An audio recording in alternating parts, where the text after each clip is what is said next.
Hey everybody, welcome back to our channel where we do deep dives into the Old Testament that we may find some kind of nugget. Didn't find nuggets in the last one because it was talking about how Lot's two daughters are getting him drunk and having sex with him, and Abraham and Sarah are lying now to another king so they can get riches. It just was disturbing. So if you'd like to explore that one, see the previous video.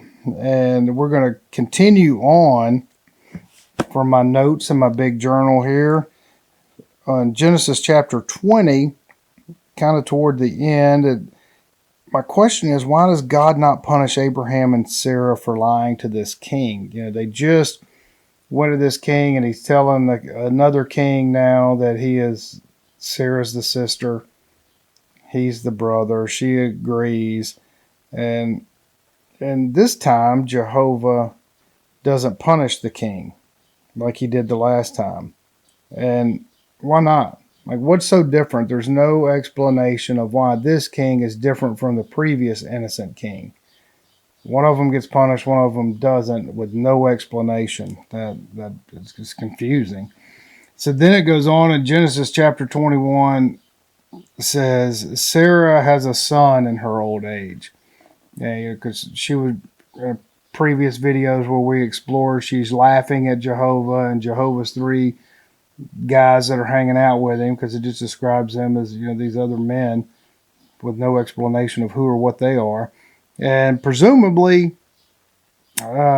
this is the child from that laughter earlier. So she has a kid, and they named the kid Isaac. And what is the first thing Abraham does? Abraham mutilates the penis with circumcision, cuts it off, and as Jehovah says, all foreskin is a token of the covenant to him. A baby cannot have a covenant with anybody because it's a baby. But you cut its flesh off, give it to Jehovah as a token. That's the first thing that happens. No trauma there. It's a little sarcastic. And in Genesis chapter 21, verse 6, Sarah seems to be complaining that everybody is laughing at her because she's old and having a baby. And she's complaining about this, and then, like, if you're the chosen one of God and you have God at your back, like in the flesh, like God is hanging out with them, why would you care about what anybody else says if God is with you? I'm confused by that, because you're the chosen one. So that means you still have a lot of vanity. You have some insecurities. I draw a blank at that. And then we moved on. Sarah is in Genesis chapter 21, 8 through 10. She's pretty pissed off. If y'all remember, if y'all know the story or watched the previous videos, Sarah wanted to give Abraham a son. She couldn't. She didn't have any kids, or couldn't give him another one. And what happens? She takes her handmaiden, a slave, and makes her have sex with Abraham. And she has a son. His name's Hagar. And so she's pissed off because Hagar is mocking or laughing at her having a son in her old age and laughing at Isaac. So she's pissed off by that. And she's telling Abraham, hey, you need to kick your other son by this slave out. They need to go. And like, okay, you're the chosen one. You're obviously insecure. You obviously have some vanity. You obviously are pissed off that you gave your husband a sex slave and, he screws her and has a kid. Like, that's just what it screams.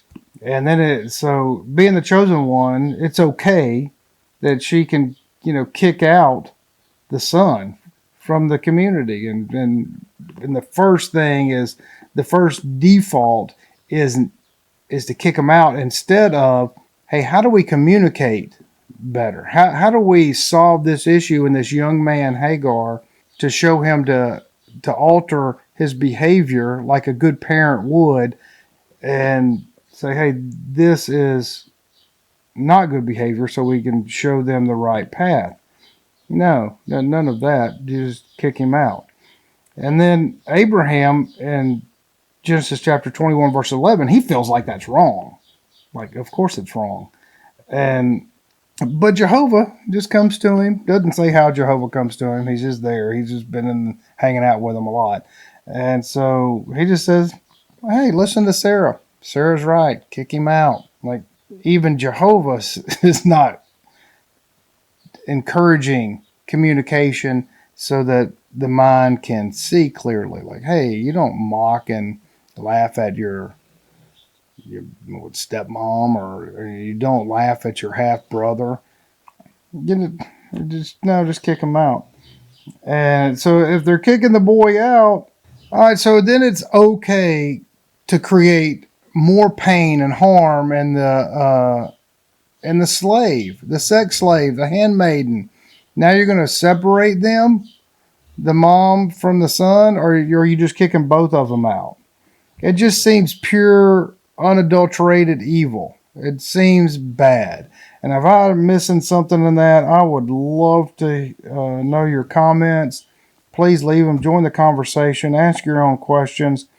Uh, because I was finding it very difficult to get spiritual nuggets for my own life uh, from this reading, and it was difficult. So if you find it fascinating, because I do find this fascinating, and I believe that the more we study these religious texts from all religions, we can help each other and filter out what paths of good living to end up knowing ourselves better, to create better friendships, to ultimately meditate and commune with the divine, and be good stewards of the land, and know our food, know what becomes ourselves, know what love or that we allow into our life, or what other bad things that we're accepting.